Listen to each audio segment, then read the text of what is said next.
How's it going, everyone? Weston here with GoWesty, and today we're going to do an install on the heavy-duty sway bar end links in a two-wheel drive Vanagon. We begin the install by removing the original sway bar end link. Liberally using some heavy-duty silicone spray will make this job a lot easier. In some instances, you may be able to just pull the end link off the sway bar. If you're incapable of doing this, specialized tools may be required, such as a 3-jaw puller. If you've ever tried to install an OEM end link before, you soon realize how much of a pain it can be.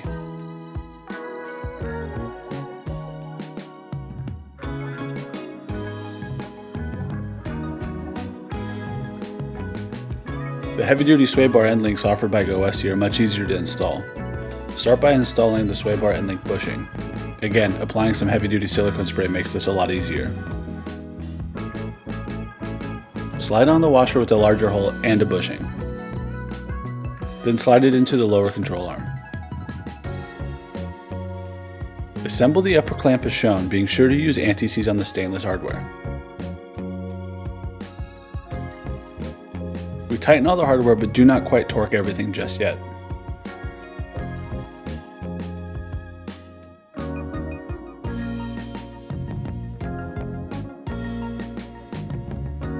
Then install the lower bushing and the washer with the smaller hole, and lastly the nut.